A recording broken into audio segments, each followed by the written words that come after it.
আসসালামু আলাইকুম। CSS basic to advance part 1 এ সকলকে স্বাগতম। এতদিন আমরা শিখেছি HTML5, যেটা ব্যবহার করে আমরা ওয়েবসাইটের যে স্ট্রাকচার আছে সেটা আমরা বিল্ড করতে পারতাম, কিন্তু ওয়েবসাইটকে যে সুন্দর করে ডিজাইন করতে হবে এটার জন্য আমাদের প্রয়োজন হচ্ছে সিএসএস। আজকে আমরা সিএসএস সম্পর্কেই জানবো।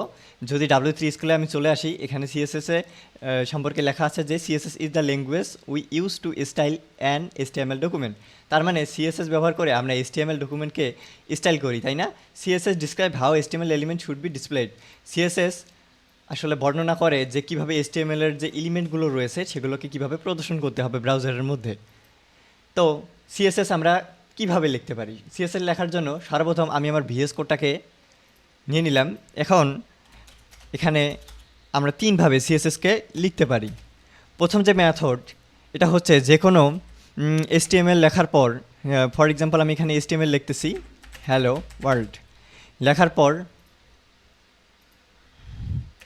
এখানে আমরা চাইলে ইনলাইন সিএসএস লিখতে পারবো। তো প্রথম মেথডটা কি? Inline CSS. দ্বিতীয় মেথডটা হচ্ছে ইন্টারনাল সিএসএস, আর তৃতীয় মেথডটা হচ্ছে এক্সটার্নাল সিএসএস। তো প্রথম যে মেথডটা রয়েছে ইনলাইন সিএসএস, এই ইনলাইন সিএসএসের মধ্যে আমরা যে কোনো একটা HTML এর ট্যাগের ভিতরে স্টাইল অ্যাট্রিবিউটটা নিয়ে আমরা আমাদের সিএসএসটা লিখবো। ফর এক্সাম্পল আমি চাচ্ছি এই যে হ্যালো ওয়ার্ল্ড রয়েছে এইটার ফন্ট সাইজ হবে কত, যে 70 পিক্সেল। তো চলুন এটার ফন্ট সাইজ 70 পিক্সেল হয়েছে কিনা আমরা একটু দেখে নিই।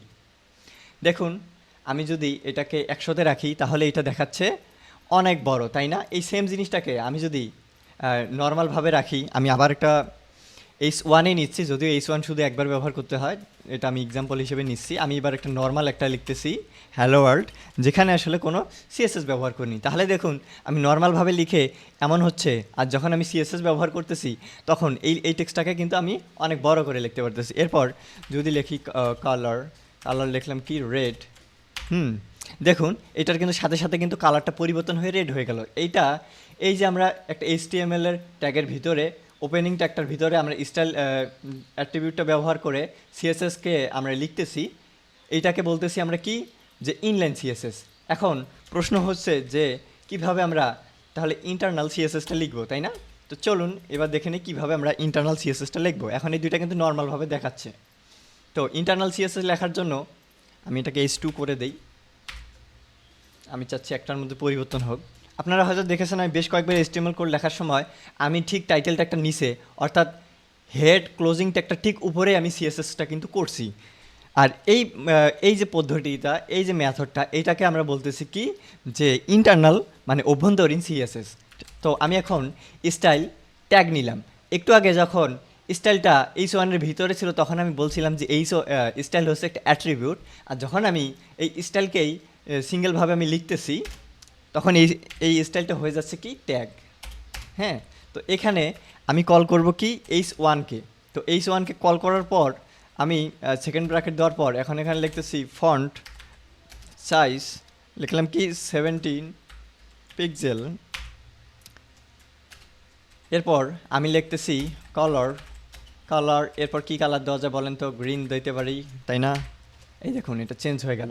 তাহলে আমরা স্টাইল ট্যাগ লিখে একদম হেড ক্লোজিংয়ের ঠিক উপরে স্টাইল ট্যাগটা লিখে যে আমরা সিএসএস কোডগুলো করি এটাকে কি বলতেছি আমরা, যে ইন্টারনাল মানে অভ্যন্তরীণ সিএসএস। এরপর আমাদের রয়েছে যে তৃতীয় যে মেথড, সে মেথডটা কি, সেটা হচ্ছে এক্সটার্নাল সিএসএস। কীভাবে আমরা এক্সটার্নাল সিএসএস ব্যবহার করতে পারি চলুন সেটা দেখে নিই। আমাদের যে এখানে যে এক্সপ্লোরার আছে, এখান থেকে আমি একটা সিএসএস এর ফাইল আমি ক্রিয়েট করে নিচ্ছি। এখন পর্যন্ত কিন্তু সিএসএস এর ফাইল আমরা তৈরিই করিনি, তাই না? তো চলুন স্টাইল ডট সিএসএস লিখে সিএসএস এর একটি ফাইল আমরা তৈরি করে নিলাম।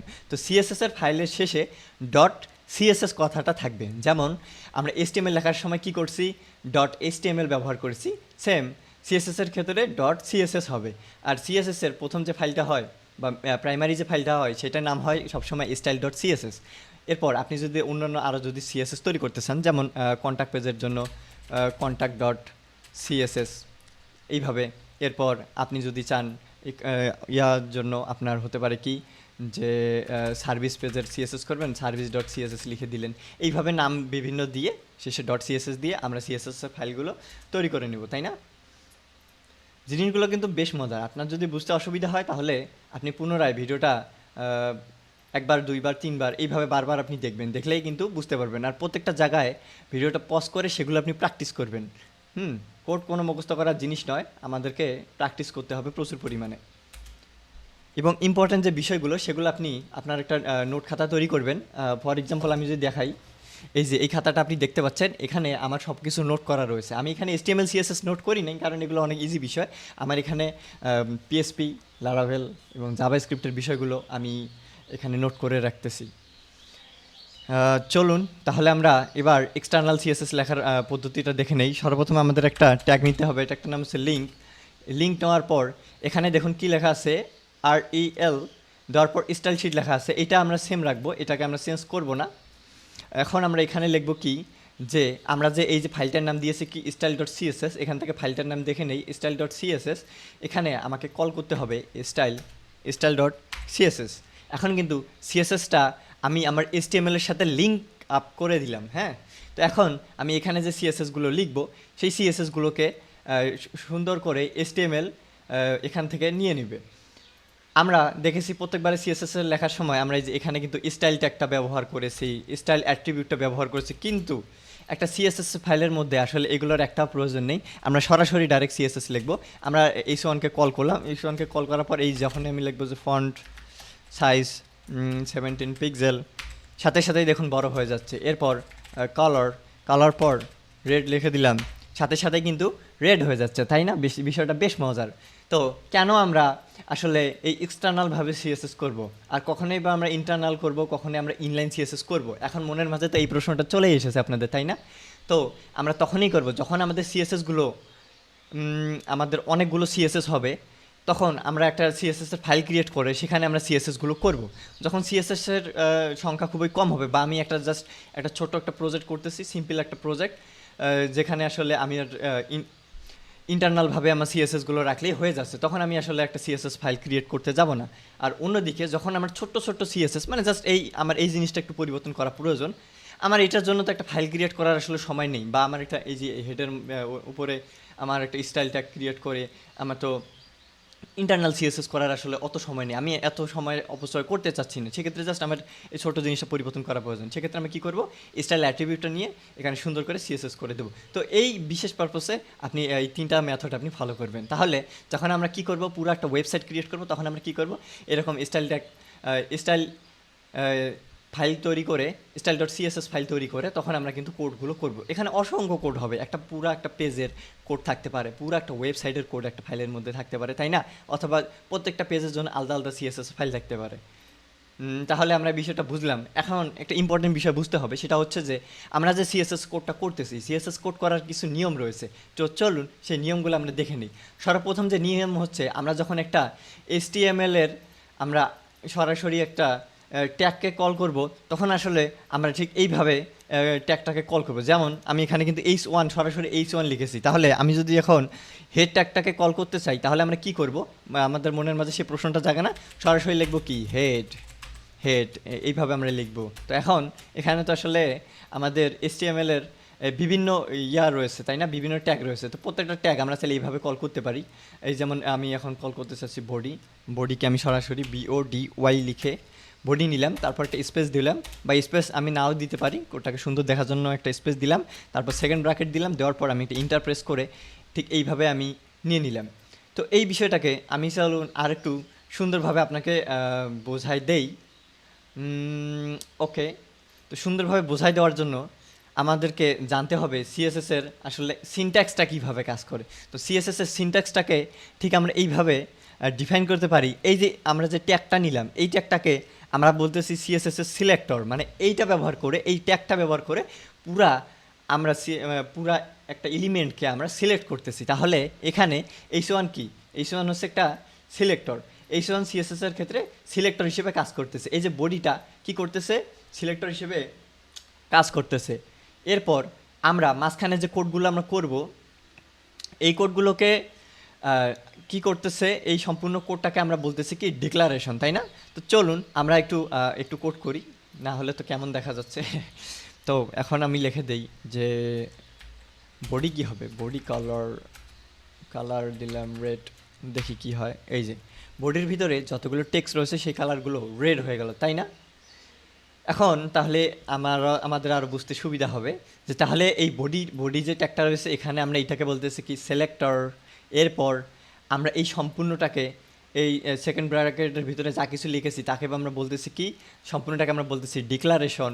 আর এরপর আমাদের এই যে এখানে কালার নামে একটা প্রপার্টি নিছি, এইটাকে আমরা কি বলতেছি, প্রপার্টি। হ্যাঁ, আর এই প্রপার্টির যে নির্দিষ্ট একটা আমরা কিছু লিখেছি যেখানে রেড হবে, গ্রিন হবে, ফন্ট সাইজ বাড়বে কমবে, এই বিষয়টাকে আমরা ভ্যালু বলতেছি। একটা প্রপার্টিটার ভ্যালু, আসলে প্রপার্টিটা কোন কাজে লাগতেছে এটাই তার হচ্ছে ভ্যালু।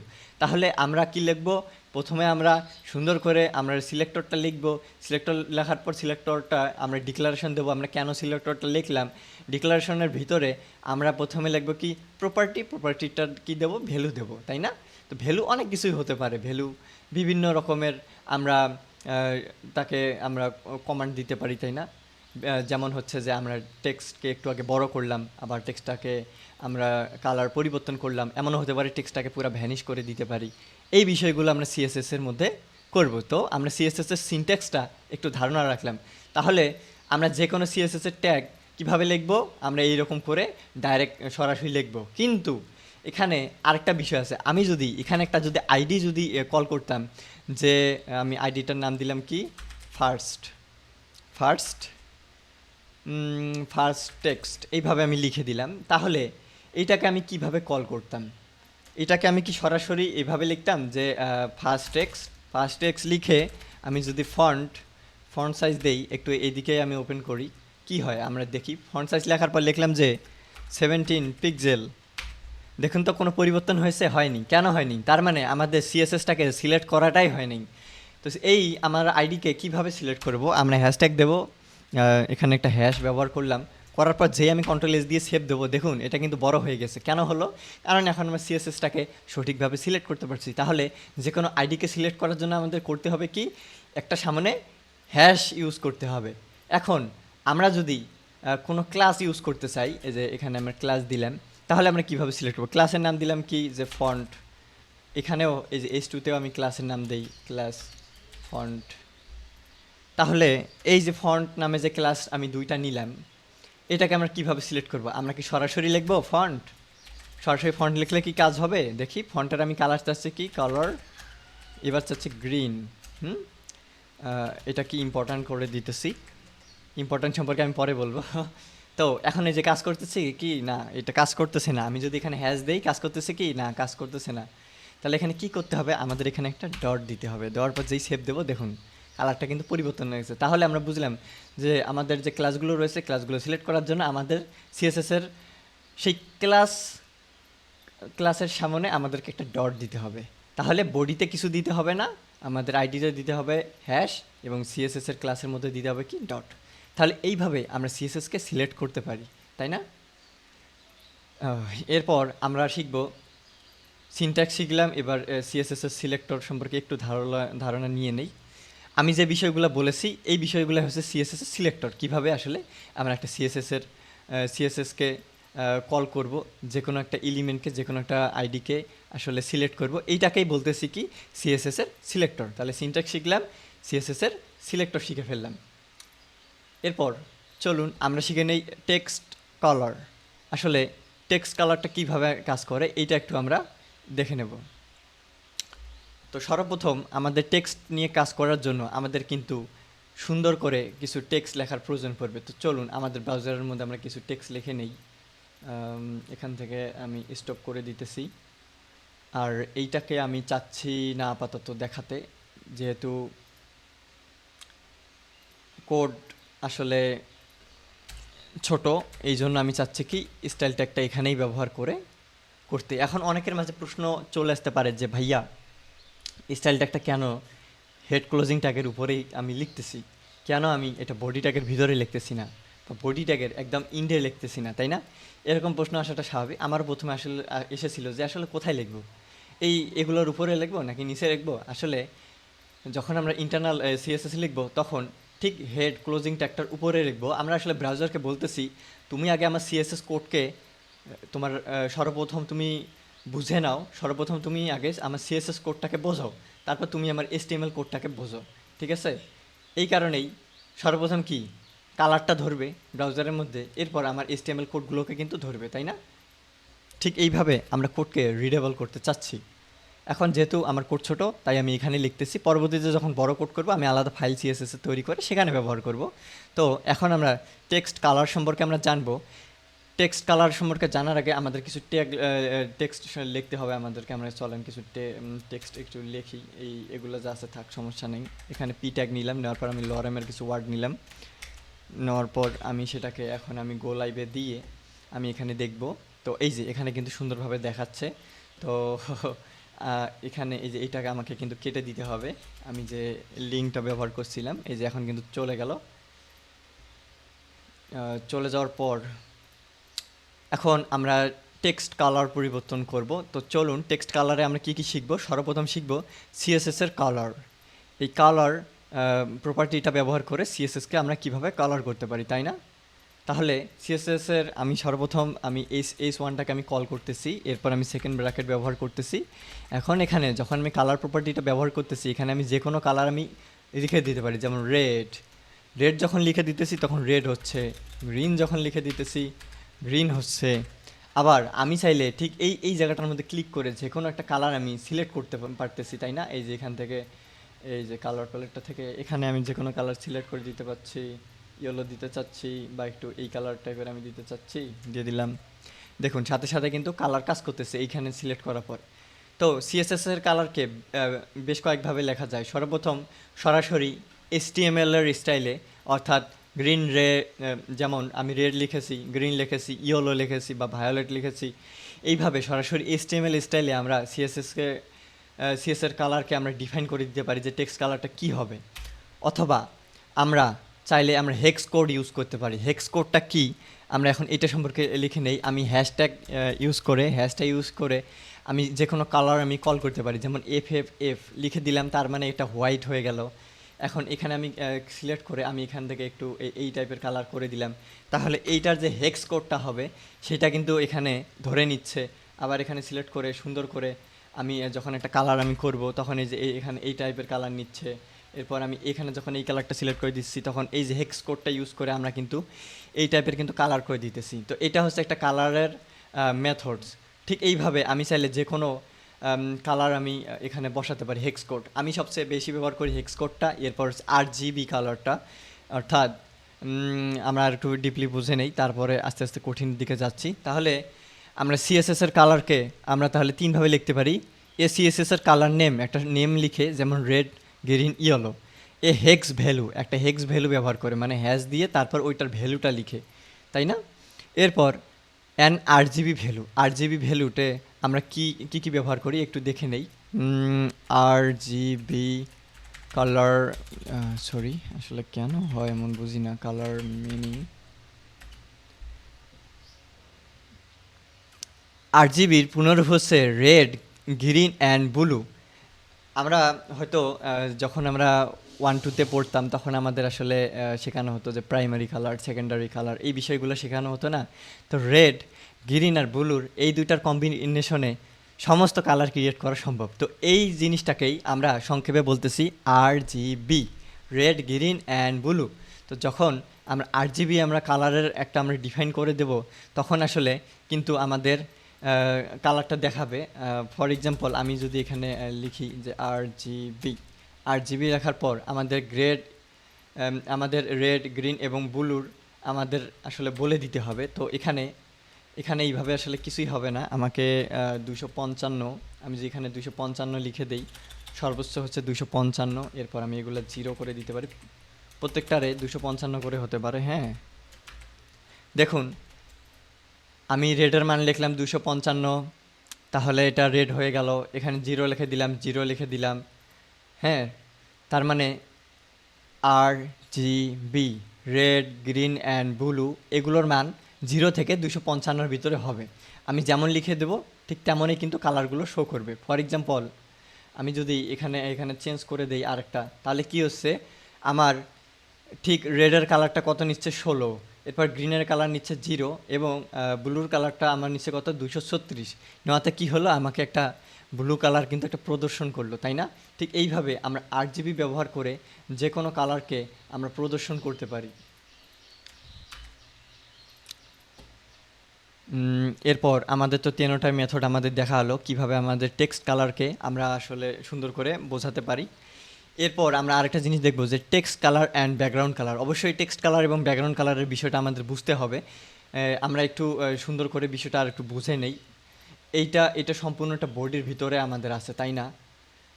তাহলে এই বডিটাকে আমরা যদি কল করতে চাই বা আমাদের এই যে এইচ ওয়ানটাকেই যখন আমরা ব্যাকগ্রাউন্ড আসলে করব, ব্যাকগ্রাউন্ড আমি লিখে দেই, ব্যাকগ্রাউন্ড বা ব্যাকগ্রাউন্ড কালার লিখে দিতে পারি। আমি ব্যাকগ্রাউন্ড কালারটা লিখে দিতেছি হচ্ছে কি 111। ওকে, দেখুন আমার যে টেক্সটটা রয়েছে এইটার নিচে কিন্তু একটা ব্যাকগ্রাউন্ড চলে এসেছে। তাহলে আমরা যদি টেক্সটের নিচে ব্যাকগ্রাউন্ড চাই বা কোনো একটা HTML ট্যাগের ভিতরে বা এলিমেন্টের একদম ঠিক পিছন দিকে যখন আমার ব্যাকগ্রাউন্ড হিসেবে একটা কালার চাবো, তখন আমাদের কি ব্যবহার করতে হবে? তখন আমাদের ব্যাকগ্রাউন্ড প্রপার্টিটাকে ব্যবহার করতে হবে, অথবা আমি চাইলে আরও নির্দিষ্ট করে বলতে পারি যে ব্যাকগ্রাউন্ড কালার। তাহলে ব্যাকগ্রাউন্ডের কালারটা কিন্তু হয়ে যাবে। এখন আমি ব্যাকগ্রাউন্ড কালার ডিফাইন করলাম বা ব্যাকগ্রাউন্ড ডিফাইন করলাম যে এটার কালার হবে ব্ল্যাক, আমি দিয়ে দিলাম 111, তাহলে ব্ল্যাকের একটা নির্দিষ্ট একটা কালার নিয়ে নিল, তাই না? তো এখন আমি চাচ্ছি টেক্সট কালারটা পরিবর্তন করব। টেক্সট কালার পরিবর্তন করার জন্য তো আমাকে কি করতে হবে? শুধু কালার নামে প্রপার্টিটা ব্যবহার করতে হবে। আমি শুরুতে ভুল করেছিলাম যে লিখছিলাম টেক্সট হাইফেন দিয়ে কালার লিখে এরকম একটা প্রপার্টি খোঁজার চেষ্টা করছিলাম, যেটা আসলে ছিলই না। তো এইটা ছিল আমার আসলে মানে ওই শেখার সময় আসলে ভুল ছিল। তো টেক্সটের কালার পরিবর্তন করার জন্য আমাকে ব্যবহার করতে হবে কি কালার প্রপার্টি, আর ব্যাকগ্রাউন্ডের জন্য ব্যাকগ্রাউন্ড বা ব্যাকগ্রাউন্ড কালার ব্যবহার করে আমি এখানে ডিফাইন করে দেবো। তো এইটার কালার আমি করে দিচ্ছি হোয়াইট। দেখুন এখন কিন্তু টেক্সটটা দেখতে অনেক সুন্দর লাগতেছে। তাহলে টেক্সট কালার কীভাবে পরিবর্তন করতে হবে, ব্যাকগ্রাউন্ড কালার কীভাবে পরিবর্তন করতে হবে, সেই বিষয়টা আমরা সুন্দর করে শিখে নিলাম, তাই না? বেশ কিন্তু মজার এই বিষয়গুলো। এরপর আচ্ছা, text alignment, decoration, text transform, এগুলো আমরা পরবর্তীতে শিখব। এগুলো নিয়ে টেনশনের কোনো কারণ নেই। এরপর সিএসএসের ফন্টস নিয়ে আমরা এখন একটু স্টাডি করব। ফন্টস আসলে সিএসএসের কতগুলো হতে পারে আমরা একটু জেনে নেই। কি এখানে হতে পারে কি serif, sans serif, monospace, cursive and fantasy. তাহলে আমাদের জেনেরিক যে ফন্ট ফ্যামিলিসগুলো রয়েছে, তাহলে এই 5 প্রকার ফন্ট ফ্যামিলিস আমাদের হতে পারে। তো এখানে সবচেয়ে বেশি ব্যবহৃত হয় সেরিফ এবং স্যান্স সেরিফ, এই আমাদের ফন্ট ফ্যামিলিগুলো। তাহলে সেরিফ আর স্যান্স সেরিফটা আমরা একটু বুঝে নেই। দুইটার নাম কিন্তু প্রায় সেম, তাহলে এদের মধ্যে পার্থক্যটা কী? দেখুন যে স্যান্স সেরিফ যেগুলো হয় সেগুলো দেখতে ঠিক এরকম হয়, আর যে সেরিফ যে ফন্ট স্টাইলগুলো হয়, ফন্ট ফ্যামিলি যেগুলো হয়, সেগুলো আসলে এই রকম স্টাইলের হয়। এরকম স্টাইলের বলতে এখানে আপনি ডিফারেন্সটা দেখতে পাচ্ছেন যে এখানে দেখুন একটু একটু করে মাথাটা বাঁকানো, এই যে স্টাইলটা করা, এইটাকে বলতেছে কি সেরিফ, এবং এখানে আমরা বলতেছি কি স্যান্স সেরিফ। তাহলে এখন আমরা চলুন এগুলো একটু কেটে টেটে দেই, দিয়ে আমাদের প্রথম যে ডিফল্ট যে স্টাইলটা এটা আমরা একটু দেখে নেই, একটু জুম করে নিলাম। দেখুন এখানে এই যে মাথাগুলো দেখা যাচ্ছে, আমাদের এইচের দেখা যাচ্ছে না, তারপরে এই যে এলের দেখা যাচ্ছে, ডব্লিউ দেখা যাচ্ছে, আবার মাথা খুঁজতে যাই না, সবগুলোর তো আসলে মাথা হয় না, তাই না?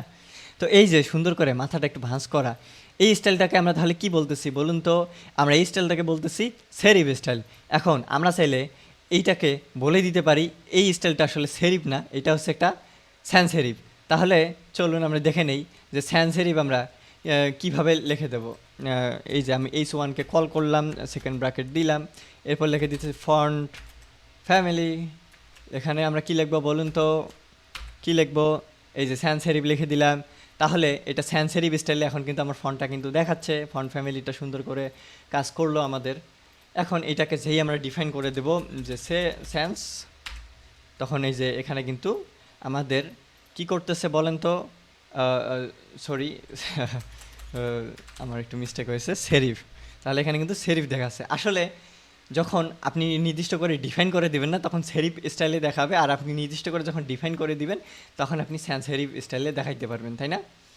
তো এই বিষয়টা আমরা কখন ডিফাইন করব? যখন আমরা ফন্টের একটা নির্দিষ্ট একটা ফ্যামিলি ইউজ করতেছি। ফন্ট ফ্যামিলির নির্দিষ্ট একটা ফন্ট হতে পারে। তো এই ফন্টগুলোর নাম কি কি হতে পারে? আমরা একটু গুগলে সার্চ করি, মোস্ট পপুলার ফন্টস নেম। ওকে, মোস্ট পপুলার ফন্টসগুলো আমরা দেখে নেই। এখান থেকে জেমিনি বলতেছে বেশ কয়েকটা রয়েছে, যে এরিয়াল, টাইমস নিউ রোমান। হ্যাঁ, এই যে আমার বেশ কয়েকটা পরিচিত ফন্ট রয়েছে এখান থেকে, যেমন হচ্ছে এই যে রোবোটো, এরিয়াল, এই যে ভার্ডানা, এটা ইউজ করি নাই। তারপর হচ্ছে এখানে স্যান্স সেরিফ স্টাইলের আছে টাইমস নিউ রোমান। এই যে এটাও ব্যবহার করা হয়েছে জিও রিগা, যাই হোক উচ্চারণটা অত ভালোভাবে পারতেছি না। তারপর আমি আরও বেশ কয়েকটা ফন্ট ব্যবহার করছি। তো এই ফন্টের একটা লাইব্রেরি রয়েছে, সেটার নাম হচ্ছে গুগল ফন্টস। কীভাবে গুগল ফন্টস ব্যবহার করতে হয় সেটাও আমরা শিখবো। আমার মনে হয় মডিউলটা একটু চেক দিতে হবে কোথায় আমি গুগল ফন্টসটা ব্যবহার করা শিখিয়েছি।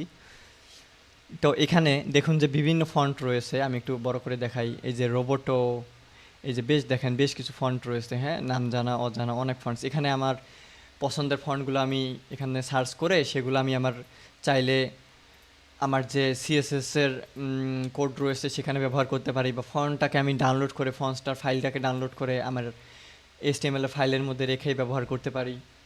এখানে অনেক ফন্ট রয়েছে, যেমন আমার একটা পছন্দের ফন্ট পুপিন্স। এই পপিন্সটা আমি চাইলে এখান থেকে ব্যবহার করতে পারি। এখানে সার্চ করবেন দেখি বাংলা ফন্টসটা আছে কি না। এই যে বাংলা রয়েছে ট্রিও বাংলা, উনিক বাংলা, উনিকটা এই স্টাইলে, হ্যাঁ। এই যে যেমন আমাদের যে ওয়েবসাইটটা রয়েছে এইটাতে আমরা কি ব্যবহার করেছি বলেন তো। এখানে যে স্টাইলটা রয়েছে ফন্ট স্টাইলটা আমরা এখানে দুইটা ফন্ট ব্যবহার করেছি। এই স্টাইলটাকে আমি বলতেছি কি এই যে অনিক বাংলা, এই যে অনিক বাংলা ব্যবহার করেছি। আর বাকি যে স্টাইলগুলো রয়েছে এই যে এখানে এই স্টাইলটাকে আমি ব্যবহার করেছি হচ্ছে এই যে ট্রিও বাংলাটা আমি ব্যবহার করেছি। দুই ধরনের স্টাইল, তাই না? এইভাবে আমি বিভিন্ন স্টাইলে আমার ফন্টে ব্যবহার করতে পারি। কীভাবে ফন্টস ব্যবহার করব এটা নিয়ে আমার আসলে থাকার কথা, আমাকে একটু চেক করতে হবে, একটু আমি দেখে নেই। মেবি আমি UI/UX এর এখানে রেখে দিয়েছি, মেবি দেখে নেই। ফন্টস ফ্ল্যাটিকন কালার পিকার, ওকে। তো এখানে আমি আসলে রাখিনি, তাহলে আমাকে সুন্দর করে জিনিসটা আপনাকে এখনই শেখাই দিতে হবে। তো এটা শিখবো, শেখার আগে আমরা আরও একটু বিষয় আমরা একটু ঝালাই করে নেই, ফন্টসের বিষয়টাকে আর একটু আমরা বোঝার চেষ্টা করি। যে এখানে ইম্পর্টেন্ট যে টপিকগুলো রয়েছে font style, font size, font Google, এই তিনটা জিনিস আমাদের শিখলেই এনাফ। তো ফন্ট স্টাইলটা আমরা শিখে নেই। ফন্ট স্টাইলটা কি? ফন্ট স্টাইল হতে পারে ফন্টটা হবে নর্মাল, ফন্টটা হতে পারে ইতালিক, আবার ফন্টটা হতে পারে কি ওবলিক। তাহলে আমরা চলুন ফন্টের স্টাইলটা ডিফাইন করে এই তিনটা ফন্টের স্টাইলে আমরা দেখে নেব এখন। তাহলে এটাকে আমি স্টপ লাইভ সার্ভার করে দিচ্ছি, দেওয়ার পর আমি আবার গো লাইভে দিতেছি, মানে আমার ট্যাবটা কেটে গিয়েছে মেবি। তাহলে প্রথমে যেটা দেখব যে ফন্ট নর্মাল, আমাদের যে বর্তমান যেটা রয়েছে আমরা চলুন একবারে লিখেই দেখি, লিখলেই বেশি ভালো হয়, তাই না? ফন্ট স্টাইল নর্মাল, দেখুন একদম নর্মাল যেটা দেখাচ্ছে। আমরা এই HTML এর যে H1 যে ট্যাগটা আছে এইটার ভিতরে যা লিখেছে এটাকে নর্মাল দেখাচ্ছে। এটাকে আমি করে দিতেছি কি ইটালিক করে দিলেই কিন্তু বাঁকা হবে। এই যে দেখুন বাঁকা হয়ে গেছে।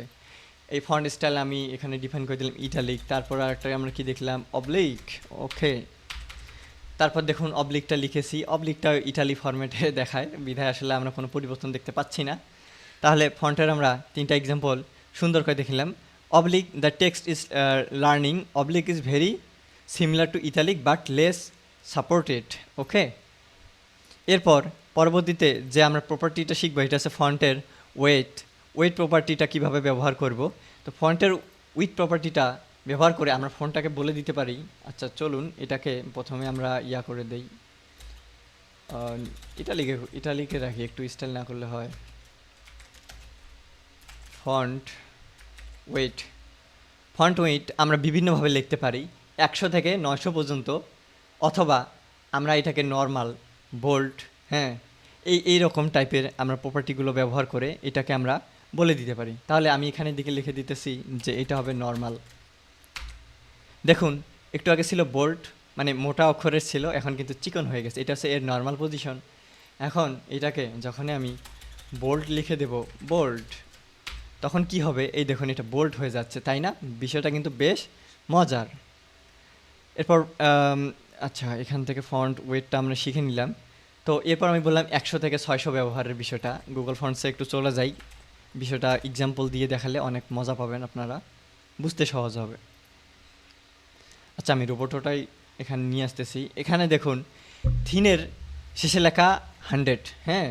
তো যদি এখানে বোল্টের জায়গায় আমি থিন লিখে দেই তাহলে কিন্তু আসলে কাজ করতেছে না, কিন্তু আমি এখানে যেই আমি ফন্ট ওয়েটটা 100 লিখে দেবো, দেখুন একদম চিকন হয়ে গেল। তো আমরা 100 লিখে বোঝালাম যে ফন্টের যে উইথটা হবে এটা হবে একদম থিন। এরপর থিন এখানে এরপর এক্সট্রা লাইট দেওয়া আছে। ইটালিক তো ফরম্যাট আমি এখানে স্টাইল দিয়েই বলে দিয়েছি। তো এখানে আলাদাভাবে আবার ইটালিক আপনারা লিখতে যাবেন না, কাজ করবে না। তো এই যে এক্সট্রা লাইট আমি যেই এখান থেকে 200 লিখবো তখন কি হবে যে একটু এক্সট্রা লাইট হবে, হ্যাঁ লাইট কালার হবে কিন্তু একটু এক্সট্রা লাইট হবে, একটু কি হলো দেখুন একটু কিন্তু মোটা হয়ে গেল। এরপর দেখুন লাইট কালার একটু তার চেয়ে একটু মোটা। এরপর রেগুলারটা যেটা রেগুলার থাকে, রেগুলার কত, রেগুলার হচ্ছে তাহলে 400। ফন্ট ওয়েট আমরা যখন 400 দেবো তখন এটাকে আমাদের রেগুলার ফরম্যাটে কিন্তু দেখাবে। আচ্ছা এটাকে 1 মিনিট একটু সময় দিন আমাকে। হ্যাঁ ঠিক আছে, আমি দেখলাম যে আসলে কোড কাজ করতেছিল কিনা। হ্যাঁ এই যে রেগুলার ফরম্যাটে কিন্তু দেখাচ্ছে, খুব একটা পরিবর্তন দেখতে পাচ্ছি না, তাই না? এরপর আমরা চাইলে একটু মিডিয়াম দেখাতে পারি, সেমি বোল্ড দেখাতে পারি বা একদম বোল্ড। তাহলে সেমি বোল্ড কত, 600, মিডিয়াম হচ্ছে 500, বোল্ড হচ্ছে 700। এবার যদি এক্সট্রা বোল্ড করতে চাই তাহলে ব্যবহার করবো 800। আর একদম যদি আরও যদি বড় করতে চাই একদম ব্ল্যাক, এটা হচ্ছে 900। তো আমরা চলুন সেমি বোল্ড করি, 600 ব্যবহার করি এখান থেকে। এটা এখন নর্মাল পজিশনে আছে, আমি এখান থেকে 600 লিখে দিলাম, এই যে সেমি বোল্ড হয়ে গেল। হ্যাঁ তো এই যে যখন আমরা এটা ছোট করব তখন আসলে বোঝা যাবে যে এই যে এটা সেমি ফোল্ড হয়েছে। এখন জুম করা তো ওই জন্য অনেক বেশি লাগতেছে, তো নো প্রবলেম। তাহলে ফন্ট ওয়েট প্রপার্টিটা আমরা ব্যবহার শিখে গেলাম। এরপর ফন্টের ভেরিয়ান্ট, চলুন ফন্টের ভেরিয়ান্ট সম্পর্কে একটু ধারণা নেই। দ্য ফন্ট, এই যে font variant property specifies whether or not a text should be displayed on a small caps font। তো এটাকে আমরা একটু ভালোভাবে আমরা এক্সাম্পলের সাথে আমরা বুঝে নেই। দেখুন এই ক্যাপস ফন্ট আসলে কি, আমাদের কিবোর্ডের মধ্যে একটা লক একটা আছে, আপনারা কি দেখছেন যে ক্যাপস নামে একটা আমাদের কি রয়েছে, ওইটা দিয়ে কী করে যে ওইটাতে ক্লিক করলে সবগুলো বড় হাতের হয়ে যায়, তাই না? ঠিক এই ভ্যারিয়েন্টটা আসলে যে কাজটা করে, এখানে আমি যদি লিখে দেই ফন্ট ভেরিয়েন্ট কি লিখে দিলাম, নর্মাল। ওকে, ফন্ট ভেরিয়েন্ট হবে কি নর্মাল, হচ্ছে ফন্টের যে ভেরিয়েন্ট আছে এটা নর্মাল। কিন্তু ফন্ট ভেরিয়েন্টটা যখনই আমি লিখে দিতেছি স্মল ক্যাপস, ওকে, তখন কি হচ্ছে বলুন তো? এই দেখুন এইটা বড় হওয়ার পর বাকি ওয়ার্ডগুলো ছোট আছে কিন্তু এইগুলো সব বড় হাতে কিন্তু লেখা হয়েছে, তাই না? ওকে, তারপর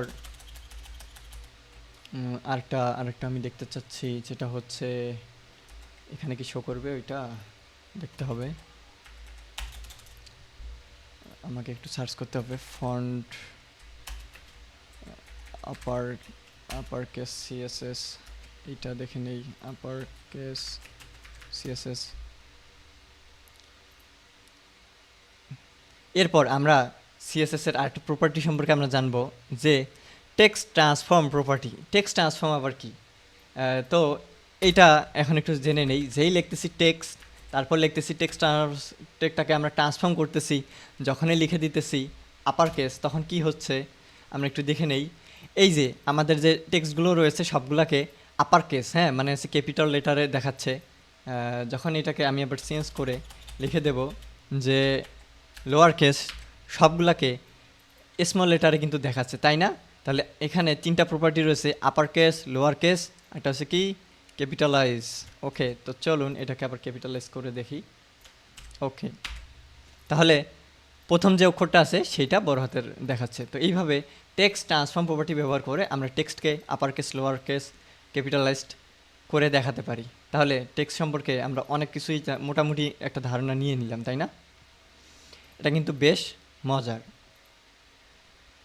তো মোটামুটি আমরা আমাদের টেক্সটের ফন্ট স্টাইলটা শেখা শেষ। এখন আমরা শেষে আমরা শিখতে চাচ্ছি যে কিভাবে আমরা গুগলের ফন্টসকে ইউজ করব। এখানে আমি সর্বপ্রথম একটা ফন্ট সিলেক্ট করে আমাদেরকে নিতে হবে। ধরেন আমি এই ফন্টটাই সিলেক্ট করলাম যে গুগল ফন্টস রোবোটো। তো আমি এখানে গেট ফন্টসের মধ্যে ক্লিক করলাম। ক্লিক করার পর এটাকে বলতেছে ডাউনলোড অল।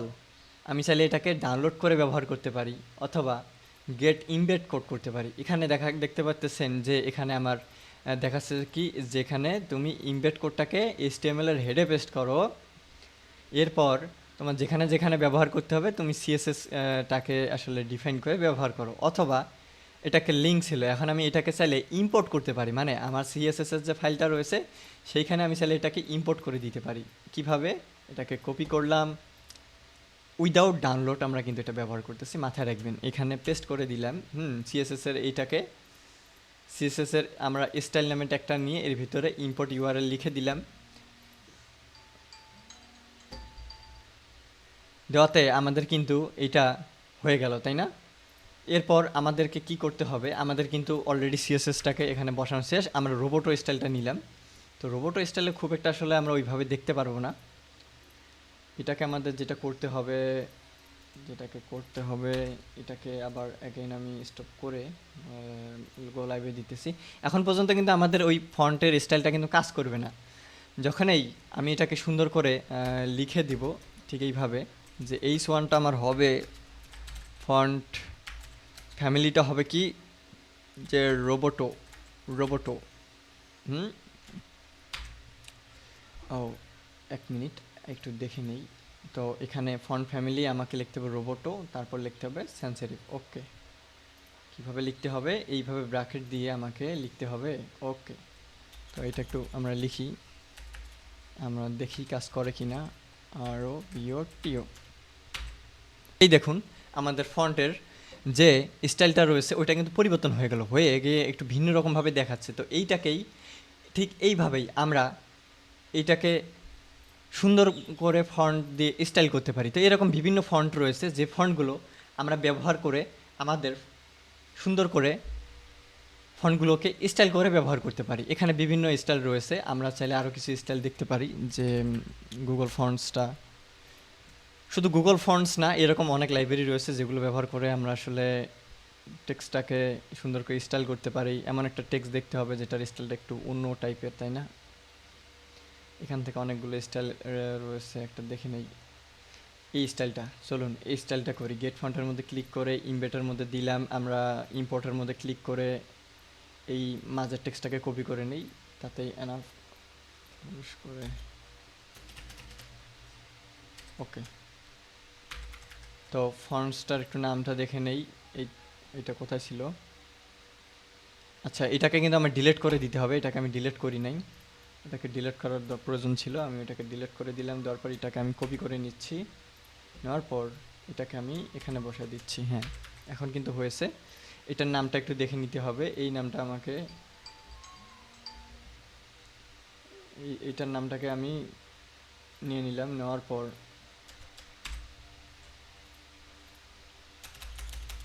তারপরে যখন আমি পেস্ট করে দিলাম আমার এই টেক্সটটা, দেখুন টেক্সটার স্টাইলটা কিন্তু চেঞ্জ হয়ে গেল, তাই না? একটা অন্যরকম একটা কিন্তু স্টাইলে কিন্তু আমরা দেখতে পারতেছি। তো এইভাবে, ঠিক এইভাবে আমরা আমাদের ফ্রন্টের স্টাইলগুলোকে চেঞ্জ করতে পারি। এরপর আরেকটা যে মেথড রয়েছে এখানে লিঙ্ক করা, তো এই লিঙ্ক করাটা আমরা একটু দেখে নেই যে কীভাবে আসলে লিঙ্ক করতে হবে। এই যে আমি এই লিঙ্কটা, আমি এটাকে আমাদের এখানে বলে দিছি, embed code in the HTML head of your HTML। আমাদের যে HTML-টা হবে ঠিক এইটার হেডে পেস্ট করতে হবে, এই স্টাইলের ভিতরে এটা পেস্ট করা যাবে না। ধরুন যে আমার আসলে এই স্টাইলটাই আমি এখানে লিখি নেই, তো এইখানে হেডের ভিতরে আমাকে পেস্ট করে দিতে হবে। সেটা আমি যে কোনোখানে, আমি চাইলে যে এইখানেও পেস্ট করতে পারি, আবার এইটার উপরেও আমি পেস্ট করে দিতে পারি। হ্যাঁ, তো আমার যেখানে মন চাবে সেইখানে আমি এটা পেস্ট করে দেব। পেস্ট করে দেওয়ার পর সুন্দর করে একটু সাজায় নেই এইটাকে।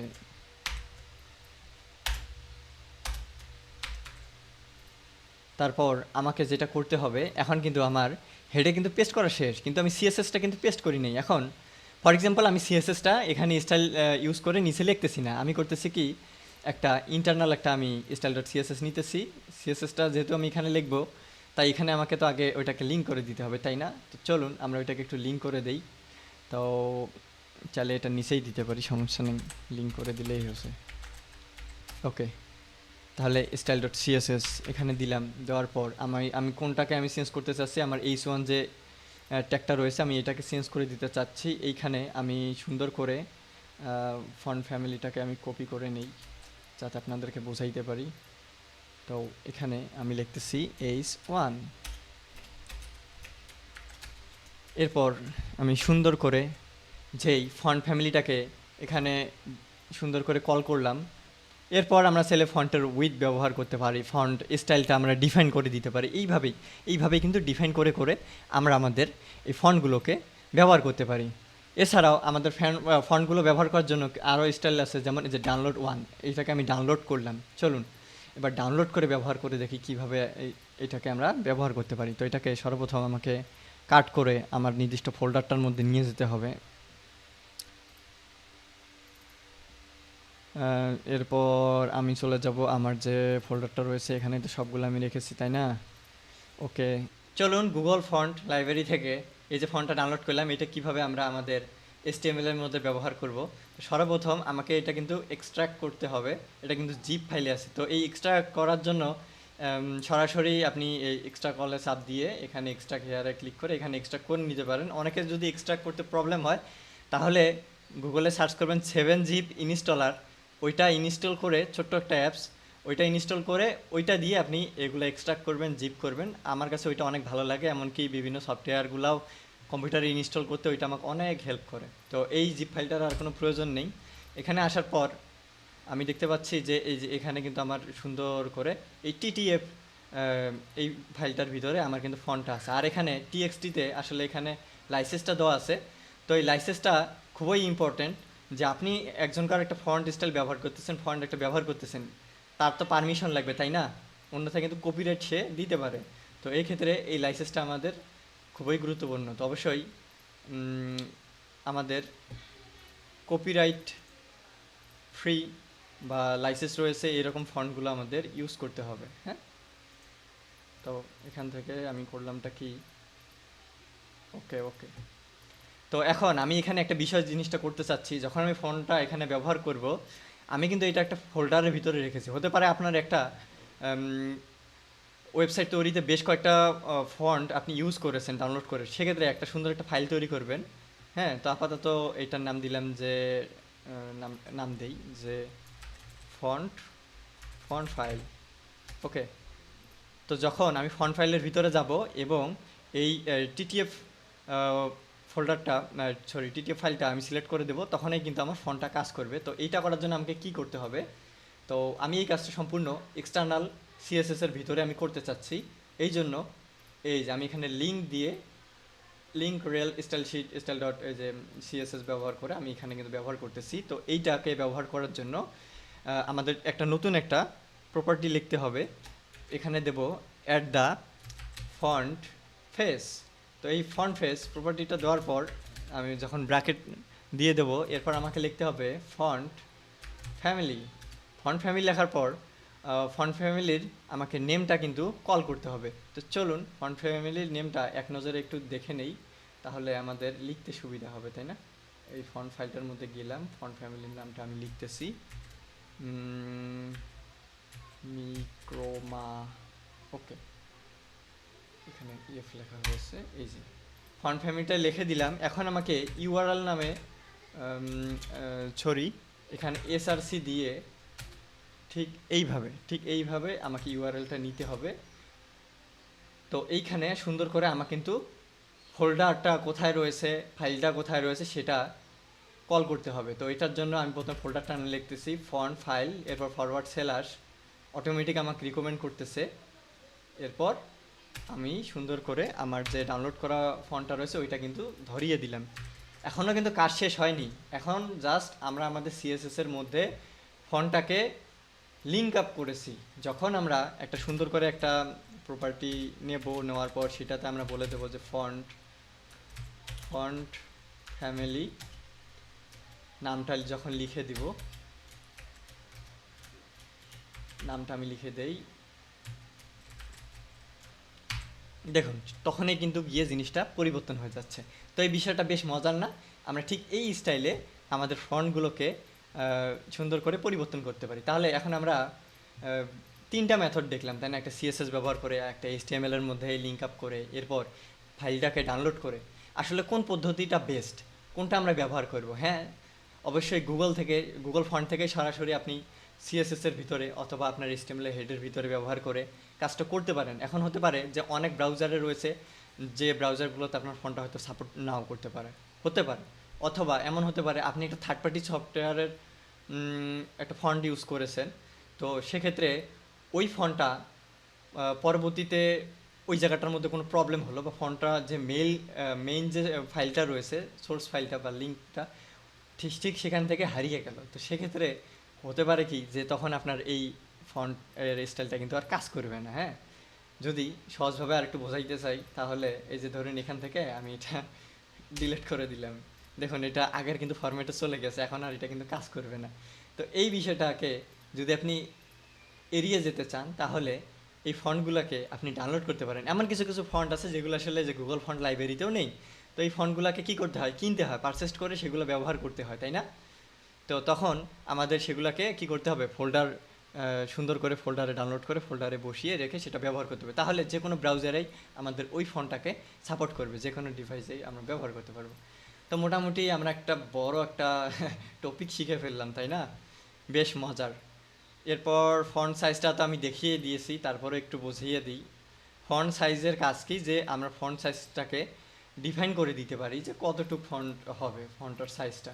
তো এগুলা থাক, সমস্যা নেই। এখানেই আমরা সুন্দর করে দেখি। ও আচ্ছা, আমি এটাকে কেটে দিয়েছি, এটাকে স্টপ লাইভ সার্ভার দিয়ে অ্যাগেন আমি গো লাইভে করতেছি। মাঝে মাঝে আমার ভুল হয়ে যায়, আমি কেটে দেই। ওকে, এটাকে যদি আমি ফন্ট সাইজটা লিখি, ফন্ট ফন্ট সাইজ কত হতে পারে, এটা আমরা পিক্সেলে লিখতে পারি, ইএমএ লিখতে পারি, তারপর রেমে লিখতে পারি। তা এখন আমি এটাকে পিক্সেলে লিখি যে এই ফন্টটার হবে 20 পিক্সেল, তাহলে 20 পিক্সেলে যতটুক স্টাইল হয় ঠিক ততটুক স্টাইল কিন্তু আমরা এখানে কিন্তু দেখতে পারছি, তাই না? জিনিসটা কিন্তু বেশ মজার। এইভাবে ফন্টের সাইজ আমরা সুন্দর করে সিলেক্ট করে দিতে পারি। এরপর পিক্সেল না লিখে আমি লিখতে পারি 3EM। এই ইএমটা কি, হ্যাঁ, লিখে একটু দেখি। ইএম ফুল ফর্ম, দেখেন এই ইএম ফুল ফর্ম সিএসএস, একটু আরেকটু সুন্দর করে বলে দিই। ইএম তো অনেক কিছু হতে পারে না, সিএসএস এর ইএম এর মানেটা কি? In CSS cascading style sheet, em is a unit of measurement which indicate size relative the size of the font. তার মানে আমরা বুঝলাম যে এটা কি করে, ইএমটা আমাদের ফন্টের সাইজটাকে মেজারমেন্ট করে। তাহলে আমি এখন জেনে নেই সুন্দর করে, আমি যদি এই জেমিনিতে যাই, এআইকে একটু কল করি, হ্যাঁ, in CSS 1 em equal to how much pixel. আসলেই আমার কমান্ড লেখার স্টাইলটাই অনেক খারাপ, তাই না? তাহলে আমরা জানতে পারলাম যে 1 EM ইকুয়াল হচ্ছে 16 পিক্সেল। তার মানে আমি যদি অর্থাৎ 1 EM যদি লিখে দেই তাহলে আমার 16 পিক্সেল করে পাবে। তাইলে আমি যদি 2 EM লিখি, এটা কি হবে, 32 পিক্সেল কিন্তু নিবে। এইভাবে এখন আমি চাচ্ছি যে মাঝামাঝি করতে, তাহলে 1.3 1.5 এইভাবে লিখে লিখে কিন্তু ফন্ট সাইজটা আমি বাড়াইতে পারি, বা পিক্সেলে লিখে সুন্দর করে ফন্ট সাইজটা আমি ডিফাইন করে দিতে পারি। তো আমি ম্যাক্সিমাম টাইম আমি ইএমটা এবং এই পিক্সেলটা আমি ব্যবহার করি, পিএক্স যেটা সংক্ষেপে লেখা হয়, এই দুইটা আমি সবচেয়ে বেশি ব্যবহার করি। এইভাবে যে কোনো একটা ফন্ট সাইজকে আমি ডিফাইন করে দিই। আর এই যে রেম যেটা আমি বলছিলাম, ওইটাও কিন্তু সেম, ওইটাও কিন্তু 16 পিক্সেল করে ধরে। এই মোটামুটি এগুলো ছিল। আর এই যে গুগল ফন্ট আমি সুন্দর করে তো আপনাদেরকে দেখাই দিলাম, তো এই বিষয়টা আমি কভার দিলাম। এরপর জানবো সিএসএস এর বক্স মডেলটা আসলে কি। সিএসএস এর বক্স মডেলটা আসলে কি, যে সিএসএস এর ডিজাইন এবং লেআউট সম্পর্কে কথা বলা সময় বক্স মডেলটি শব্দটি ব্যবহার করা হয়। সিএসএস এর বক্স মডেল মূলত একটি বক্স যা এইচটিএমএল উপাদানকে ঘিরে হয়ে থাকে। এতে রয়েছে কন্টেন্ট, প্যাডিং, বর্ডার, মার্জিন ইত্যাদি। এই যে নিচের যে ছবিটা আছে, এখানে আমরা একটা বক্স দেখতে পাচ্ছি। এখানে কি রয়েছে, মার্জিন রয়েছে, তারপর কি রয়েছে, বর্ডার রয়েছে, প্যাডিং রয়েছে, আর ঠিক ভিতরে আমাদের রয়েছে কি, কন্টেন্ট। তো এই বিষয়টাকে আমরা যদি প্র্যাকটিক্যালি দেখতে চাই, চলুন প্র্যাকটিক্যালি আমরা দেখি একটু। তো ওই যে আবার আমার বদ অভ্যাস কেটে দিয়েছি। তো আমি এখানে গো লাইভের মধ্যে কিন্তু ক্লিক করলাম।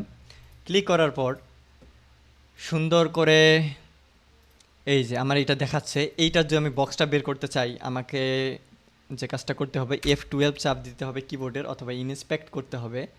ঠিক নিচে আমি একটা দেখুন বক্স দেখতে পাচ্ছি, যেখানে বলতেছে আমার এই যে বডি, এই বডিটার এইটা হচ্ছে মার্জিন। এই যে দেখুন মার্জিনে ক্লিক করলে পুরা একটা অনেকটা কি এটা, এই কালারটার নামটা আমার মনে নেই, যাই হোক, এই কালারটা দেখুন শো করতেছে। এরপর এটাকে বলতেছে কি মার্জিন। এরপর এই অংশটাকে বলতেছে বর্ডার। বর্ডারটা শো করতেছে না। তো বর্ডারটা কীভাবে শো করতে হয় এটা আমি এখনই দেখাবো। প্যাডিং শো করতেছে না, এই যে ভিতরে টেক্সটটা শো করতেছে, তাই না? তো চলুন এগুলো আমরা দেখি। তাহলে আমরা মার্জিনটা বুঝতেছি, বর্ডারটা বুঝতেছি না। এখানে সুন্দর করে আমরা একটা বর্ডার লিখে দিই, স্টাইল করি। স্টাইল নিলাম, নেওয়ার পর আচ্ছা আমি এখন বডিতে বর্ডার করব। ওকে, বডি নিলাম, বর্ডার, সুন্দর একটা বর্ডার প্রপার্টি ব্যবহার করতেছি। শিখে নেন বর্ডার প্রপার্টি কাজে লাগবে। 1 পিক্সেল বলে দিতেছি, সলিড স্টাইলটা সলিড বলে দিতেছি। এই যে বর্ডার চলে আসলো, তাই না? বেশ মজার। এখন আমরা দেখব যে পেডিংটা কিভাবে কাজ করে। তো চলুন আমরা পেডিংটা একটু দেখে নেই। ঠিক বডির ভিতরে আমি পেডিংটা এখন আমি ইউজ করতে চাচ্ছি।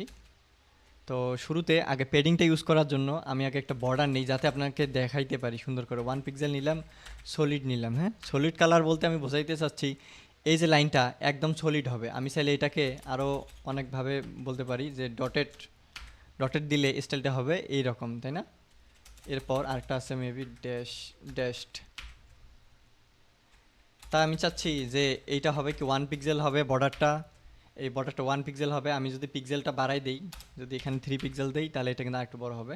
তো থাক, 3 পিক্সেল সলিড থাক। এখন আমি চাচ্ছি পেডিংটা দেখাইতে। তাহলে পেডিংয়ের আগে মার্জিনটাকে দেখাই দেই। এই যে আমি যখন মার্জিন লিখব, মার্জিন লেখার পর এখানে যদি 20 পিক্সেল যদি লিখে দেই, তাহলে দেখুন সরে যাচ্ছে। তার মানে এটা প্রত্যেকটা চারপাশে কিন্তু 20 পিক্সেল করে 20 পিক্সেল করে কিন্তু স্পেস নিয়ে নিচ্ছে। এরপর আমি যখন প্যাডিং লিখব, এরপর আমি ধরেন প্যাডিং লিখলাম কত 30 পিক্সেল, তখন কি হচ্ছে যে ভেতর থেকে আসলে সরে যাচ্ছে। আমি যখন মার্জিন লিখেছি তখন বাইরে থেকে সরে গিয়েছে, আর যখন প্যাডিং লিখতেছি তখন কি করতেছে, ভিতর দিক থেকে সুন্দর করে সরে যাচ্ছে। তো এই মার্জিন প্যাডিং নিয়ে আমরা বিস্তারিত আরও শিখব। কি আমরা আর একটু ডিপলি বিষয়গুলো জানার চেষ্টা করি যে কিভাবে একটা স্পেসিফিক একটা সাইট আমরা পরিবর্তন করতে পারবো মার্জিন এবং প্যাডিং ব্যবহার করে। একটু স্পেসিফিকভাবে আমরা দেখে নিই। তো সর্বপ্রথম আমি স্টাইলটা নিচ্ছি, স্টাইলটা একটা নিলাম। এখানে নেওয়ার পর আমার সেকশনটা আমি সিলেক্ট করতেছি। একটু আমরা অ্যাডভান্স লেভেলের এবার একটু কাজ বাজ শিখবো, তাই না? তো এখান থেকে আমি চাচ্ছি কি আমি একটু বর্ডার নেই। বর্ডার নিলাম কি 1 পিক্সেল সলিড। আমি যে শুধু সলিড নিতেছি, আমরা চাইলে সলিড না নিয়েও আমরা কিন্তু কি করতে পারি, ড্যাশেড নিতে পারি, ডটেড নিতে পারি। তো আমার আসলে সলিডটাই বেশি ভালো লাগে, বিধায় কিন্তু আমি সলিড নিচ্ছি। তো সলিড নেওয়ার পর আমার সুন্দর কিন্তু একটা বর্ডার দেখাচ্ছে। আমি চাইলে এইটার উইথটাও কিন্তু আমি সেট করে দিতে পারি। সিএসএস একটা প্রপার্টি আছে, প্রপার্টিটার নাম হচ্ছে উইথ।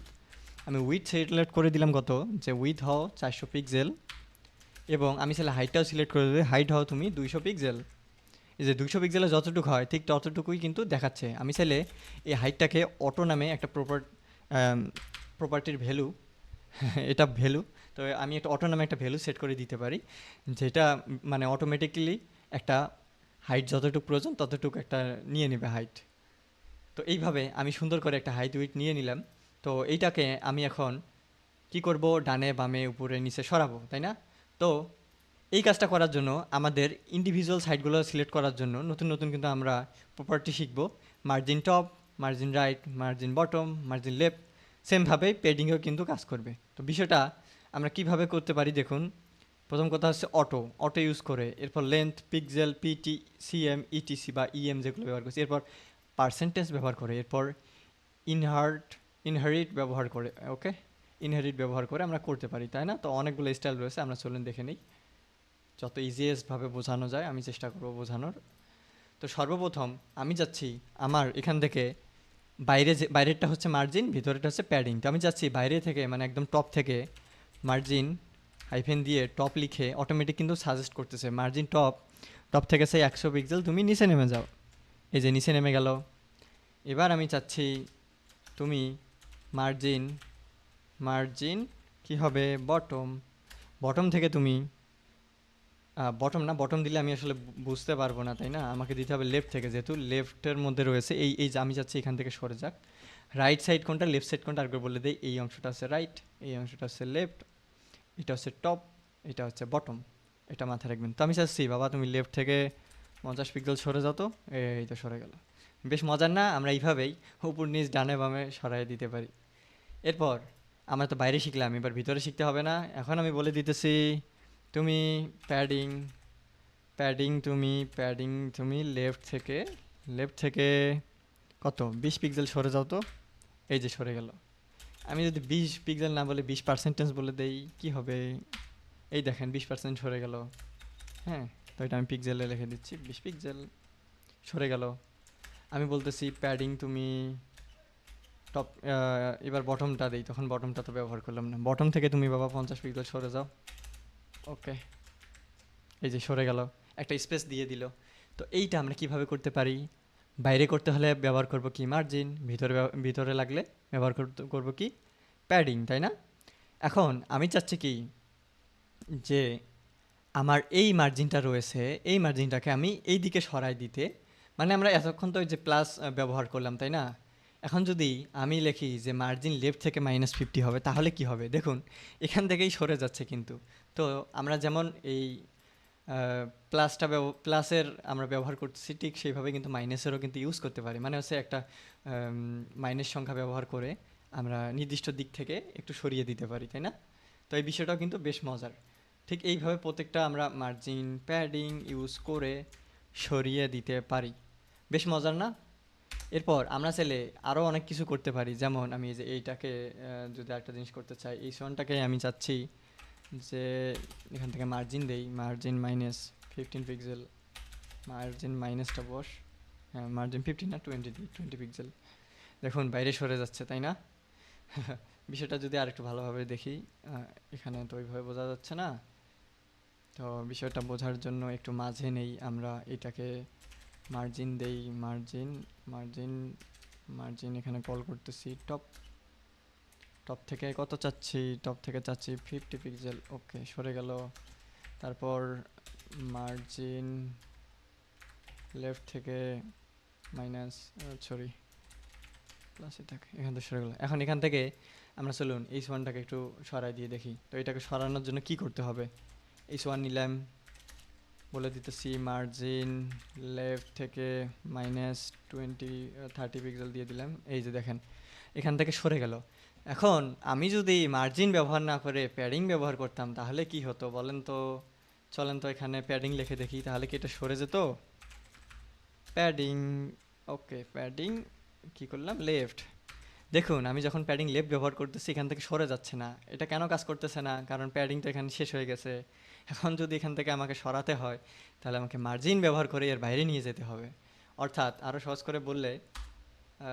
করে বললে এই যে দেখুন, এটা নির্দিষ্ট একটা কিন্তু এখানে উইথ রয়েছে, তাই না? তো এইটার কিন্তু একদম জিরোতে আছে, এর বাইরে সে যেতে পারবে না। তাকে নিয়ে যেতে হলে তখন আমাকে কী ব্যবহার করতে হবে? তখন আমাকে মার্জিন প্রপার্টি ইউজ করে মাইনাস করে দিয়ে বাইরে নিয়ে যেতে হবে। ওকে, কিন্তু আমি চাইলে এখান থেকেই কিন্তু এটা সরাই দিতে পারি, এখান থেকে এদিকে সরাই দিতে পারি। ওইটা আমরা কীভাবে করতে পারি বলেন তো? এই যে সুন্দর করে প্যাডিং ব্যবহার করে আমরা করতে পারি। কেন এই বিষয়টা হলো, ভিতরের অভ্যন্তরীণ বিষয়গুলো প্যাডিং ব্যবহার করে করবেন, বাইরে যখনই যাইতে চাবেন বাইরের বিষয়গুলো মার্জিন দিয়ে করবেন, সিম্পল বিষয়। তাহলে মার্জিন প্যাডিং সম্পর্কে একটা ভালো ধারণা নিয়ে নিলাম, সাথে শিখলাম উইথ এবং হাইট প্রপার্টি কীভাবে ইউজ করব, অটো ব্যবহার করলে কি হয়, তাই না? অনেক কিছু শিখে ফেললাম। এরপর চলুন আমরা আরও কিছু বিষয় আমরা শিখে নেই। এই ওভারফ্লো, আচ্ছা ঠিক আছে, ওভারফ্লোটা শেখাই দিয়ে আমি আজকের পার্ট 1টা ইন করতে চাচ্ছি। মোটামুটি অনেক বিষয় শেখালাম। আমার রিকমেন্ড থাকবে আপনি ভিডিওটা 30 মিনিট দেখার পর 5 থেকে 10 মিনিটের একটা বিরতি নিন, সম্ভব হলে একটা চা খেয়ে আসুন বা একটু হাঁটাহাঁটি করে আসুন। একটানা দেখতে যাবেন না, তাহলে আসলে কিছু শিখতে পারবেন না, অনেক বোরিং লাগে শুরুতে। কিন্তু যখন আপনি কোড করবেন আর কোডটাকে যখন রান করবেন, তখন নতুন নতুন যে আউটপুটগুলো দেখতে পারবেন, তখন অনেক ভালো লাগবে, বুঝছেন? আর শুরুটা তো অবশ্যই কষ্টের, তাই না? যে যদি আসলে এটা সহজ হতো, আমার এই প্রোগ্রামিং সেক্টরটা যদি সহজ হতো, ওয়েব ডেভেলপমেন্টটা যদি সহজ হতো, তাহলে তো এখানে কম্পিটিশন অনেক হতো। এমন না যে কম্পিটিশন নেই, হ্যাঁ কম্পিটিশন আছে, তারপরেও আসলে ওই লেভেলের কম্পিটিশনটা নেই। আর সবাই কিন্তু প্রোগ্রামিংটা শিখতে পারে না, বা এই ডেভেলপমেন্ট সেক্টরটা শিখতে পারে না। প্রোগ্রামিং অনেক কিছুই হতে পারে, সেটা হতে পারে এআই, আর্টিফিশিয়ালও হতে পারে, রোবোটিক্সও হতে পারে। তো আসলে ওয়েব ডেভেলপমেন্টটা সবাই শিখতে পারে না, কারণ একটাই, কারণ এটা একটু কঠিন। আর কঠিন জন্যই কিন্তু আপনার ডিমান্ডটা সবচেয়ে বেশি। কেন ডিমান্ডটা আপনার বেশি? আপনি যখন একটা ডেভেলপমেন্টের জব খুঁজতে যাবেন, আপনার স্যালারিটা হবে অনেক। চলুন একজন ফ্রন্ট এন্ড ডেভেলপারের একটু জবটা দেখে নিই। অনেক তো শিখলাম, একটু মোটিভেশনের প্রয়োজন আছে, তাই না? Front end developer salary yearly দেই, ইয়ারলি স্যালারি ইয়ারলি দেবো নাকি মান্থলি? আচ্ছা মান্থলিটাই দেখি, মান্থলিটা একটু সহজ হবে, তাই না? মান্থলি স্যালারি ইন ইউএসএ, আমরা যেহেতু ইন্টারন্যাশনাল জব করবো, ইউএসএর ক্লায়েন্টগুলো বেশি হবে। তাহলে the monthly salary for a front end developer in USA, হ্যাঁ, অ্যাভারেজ অ্যারাউন্ড $9,201 পার মান্থ। আসলে যে অ্যামাউন্টটা দেখাচ্ছে এই অ্যামাউন্টটার কমও হতে পারে, বেশিও হতে পারে, তাই না? আপনি ফ্রন্ট এন্ড ডেভেলপার মানে আপনার স্যালারি এত হবে এমন কিন্তু কোনো কথা নেই। ফ্রন্ট এন্ড ডেভেলপারের সাধারণত যারা জুনিয়র ফ্রন্ট এন্ড ডেভেলপার থাকে তাদের স্যালারিটা কত হয়, একদম স্টার্টিং পয়েন্টে 200, 300, $400 মধ্যে হয়। এরপর যারা সিনিয়র ডেভেলপার আছে তাদের স্যালারিটা 700 থেকে $800 মতো হয়, বা 1,000, $2,000 পর্যন্ত হয়। কিন্তু হ্যাঁ, অনেকের হয় 4-5 হাজার ডলারেও হতে পারে, যদি সে সেই লেভেলের স্কিলফুল পারসন হয়, তাহলেই কিন্তু এই অ্যামাউন্টটা সে কিন্তু পেতে পারে। আর ইন্ডিডে যদি যাই, ইন্ডিড থেকেও একটু ধারণা পাবো। অনেক শিখলাম, একটু চলেন ধারণা নেই, পরে আমরা ওভারফ্লোটা শিখে এটা ইন করে দেবো আজকের টপিকটা। আমার নেটটা অনেক খারাপ, আমি কার্নিভাল ইউজ করি, তো কার্নিভাল খুব একটা ভালো না। স্টারলিংকে নাকি ভালো সার্ভিস অতটা দেয় না গ্রাম পর্যায়ে। হ্যাঁ হ্যাঁ, দুই একটা ভিডিওতে দেখেছিলাম, বলতেছিলাম আমি ভাই গ্রামে এসে অত ভালো নেট পাচ্ছি না। তো সে জায়গায় আমি গ্রাম থেকে যে ওয়াইফাই চালাইতে পারতেছি, এটাই তো অনেক। এক সময় আমাকে ওয়াইফাই চালানোর জন্য যখন আমি ক্লাস 9-10-এ পড়তাম, তখন আমি প্রায় 5 কিলোমিটার পথ পাড়ি দিয়ে আমি আমার যে টিচার ছিল তার কাছে প্রাইভেট পড়তাম কেমিস্ট্রি, ওখানে গিয়ে ভিডিও ডাউনলোড করে নিয়ে আসতাম, ফ্রিল্যান্সিংয়ের না, আমার ক্লাসের ভিডিওগুলো ডাউনলোড করে নিয়ে আসতাম। এরপর 12 কিলোমিটার দূরে গিয়ে একটা দোকানে ওয়াইফাই ছিল, ওখানে কিছু ডাউনলোড করে নিয়ে আসতাম। হুম।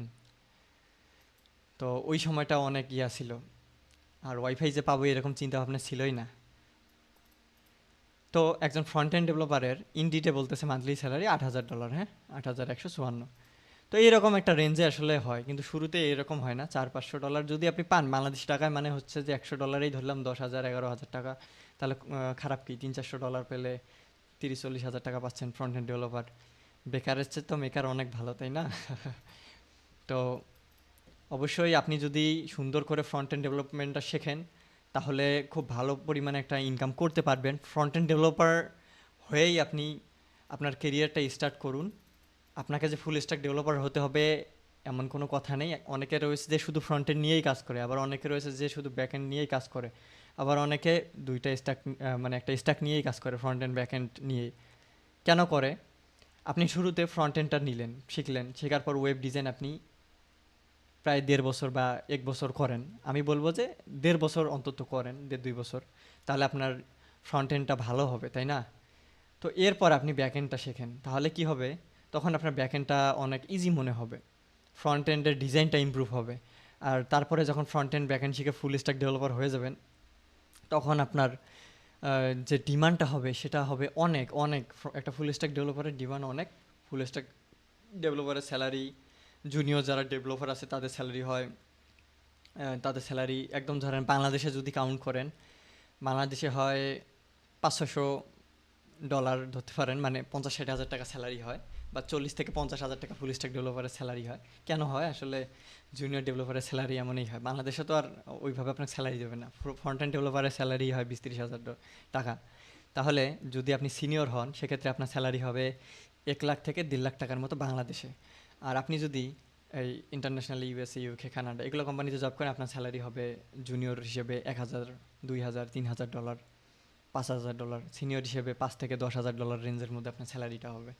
তো ভালোভাবে শিখুন, যদি একটা স্টাক মনোযোগ দিয়ে শিখতে পারেন, আপনার ভবিষ্যৎ অনেক সুন্দর হবে। এবং কর্ম কর্ম তো অবশ্যই করে খেতে পারবেন, আপনাকে সেই লেভেলের স্কিলফুল পারসন হতে হবে, তাই না?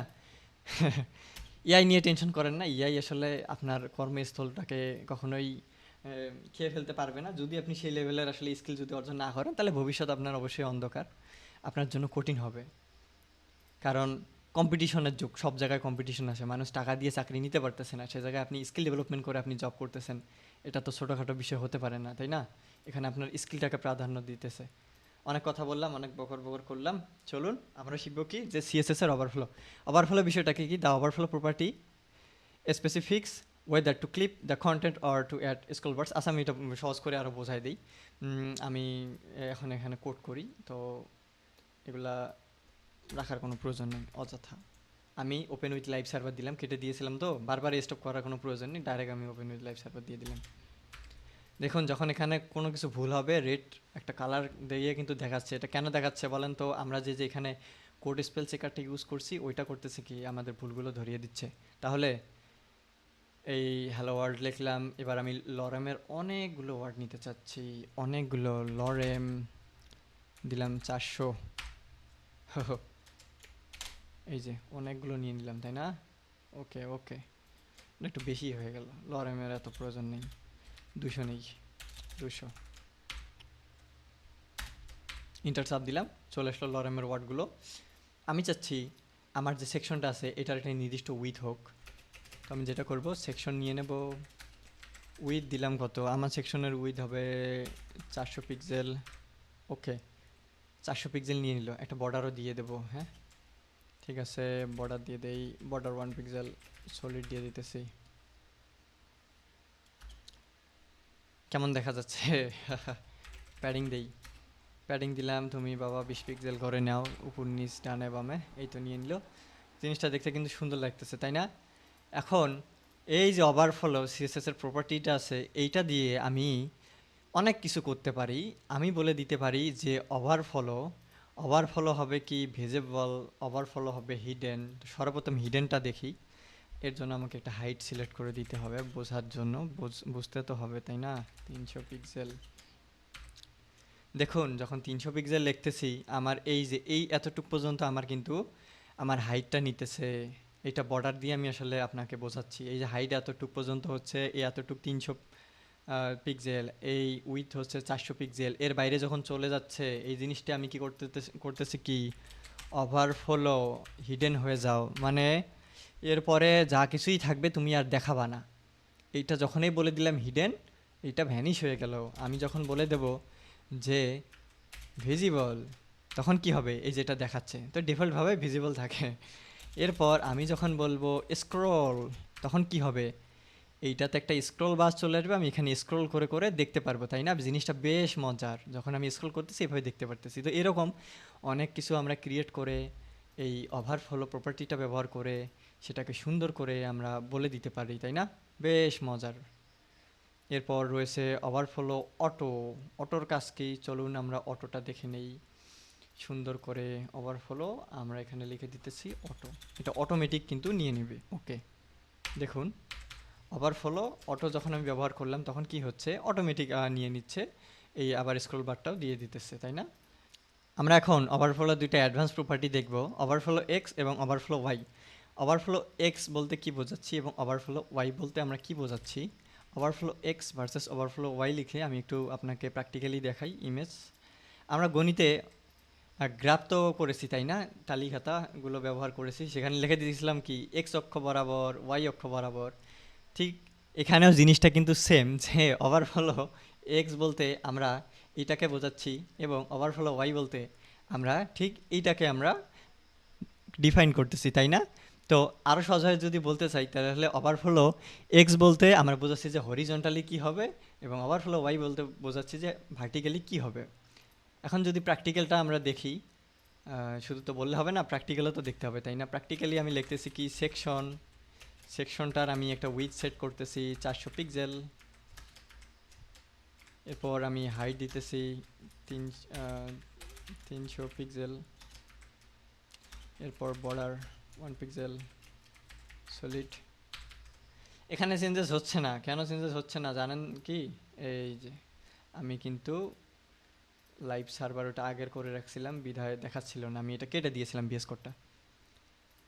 এখন এইটাকে আমরা এই অবস্থায় নিয়ে আসলাম আমাদের পূর্বের অবস্থায়। তো এখানে যখন আমি ওভারফ্লো লিখে দিতেছি যে ওভারফ্লো তুমি হও অটো বা ওভারফ্লো তুমি হও স্ক্রোল, তখন একটা স্ক্রোল বাস চলে আসতেছে, আমরা স্ক্রোল করে দেখতে পাচ্ছি। কিন্তু ওভারফ্লো শুধু ওয়াই অক্ষ বরাবরই একটা স্ক্রোল বার আসেনি, ওভারফ্লো এক্স অক্ষ বরাবরও কিন্তু একটা স্ক্রোল বার এসেছে, যেটা আমরা দেখতে পাচ্ছি না। এটাকে যখন আমরা স্পেসিফিকভাবে বলে দেবো যে ওভারফ্লো ওয়াই অক্ষ বরাবর শুধু স্ক্রলটা কাজ করো, তখন এটা অটোমেটিক কিন্তু চলে যাবে।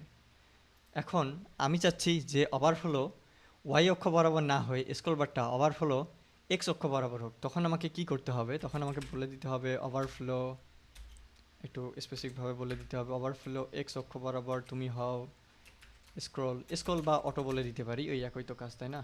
এটাকে বলে দেই ওভারফ্লো ওয়াই অক্ষ বরাবর তুমি হিডেন হয়ে যাও। তাহলে জিনিসটা কেটে গেল। এখন এটাকে আমরা কিভাবে আউটপুটটা দেব? আমি কিন্তু এই পি ট্যাগটার আমাকে হাইট সেট করতে হবে, এটা কিন্তু করিনি। এটা করার জন্য আমাকে সুন্দর করে সেকশনটা নিতে হবে, সেকশনের পিকে কল করতে হবে, বলে দিতে হবে তোমার উইথ কত হবে, উইথ সেট করবো বলে হাইট বলছিলাম, উইথ বলে দিলাম যে 400 পিক্সেল হও।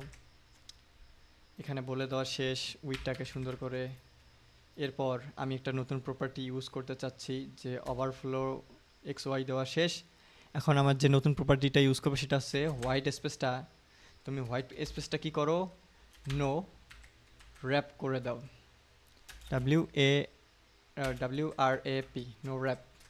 যখনই আমি এইটা বলে দিলাম তখন দেখুন আমার ওয়াই অক্ষ বরাবর আমার কিন্তু সুন্দর করে স্ক্রল বারটা কিন্তু চলে আসলো। ঠিক এইভাবেই আমি ওভারফ্লো এক্স এবং ওয়াই অক্ষ প্রপার্টি, মানে এই ওভারফ্লো এক্স এবং ওয়াই, এই এক্স অক্ষ এবং ওয়াই অক্ষ এগুলা বলে সুন্দর করে আমি সিএসএস কোড করে নির্দিষ্ট করে সেট করে দিতে পারি কোথায় স্ক্রল হবে, কোথায় হিডেন থাকবে, কোথায় ওভারফ্লো হবে, এই সমস্ত বিষয়গুলো কিন্তু করতে পারি। এই যেখানে দেখুন সুন্দর একটা উদাহরণ দেওয়া আছে, তাই না? জিনিসটা কিন্তু বেশ মজার। আমি যা কিছু শিখালাম সব কিছু অবশ্যই প্র্যাকটিস করবেন। ভিডিওটা পজ করে করে প্রত্যেকটা জায়গায় রেখে আবার সুন্দর করে বারবার প্র্যাকটিস করবেন। আর বুঝতে সমস্যা হলে 2-3-4 বার করে ভিডিওটা দেখবেন, তাহলেই আসলে সিএসএসটা শিখতে পারবেন। সিএসএসটা খুব ইম্পর্ট্যান্ট, যেমন HTML আমাদের জন্য খুবই ইম্পর্ট্যান্ট ছিল একটা ওয়েবসাইট তৈরি করার জন্য, সিএসএসটাও তেমন ইম্পর্ট্যান্ট। সিএসএসের ফান্ডামেন্টালটাই তো আসলে প্রয়োজন। এরপরে না হয় আমরা সিএসএসের ফ্রেমওয়ার্কটা আমরা শিখবো, তাই না? আর ফ্রেমওয়ার্ককে কাস্টমাইজ করার জন্য আমাদের ওই সিএসএসই কিন্তু লাগবে। তো অবশ্যই সিএসএস ভালোভাবে প্র্যাকটিস করবেন। পার্ট 2-তে আমরা নতুন কিছু শিখবো। আল্লাহ হাফেজ।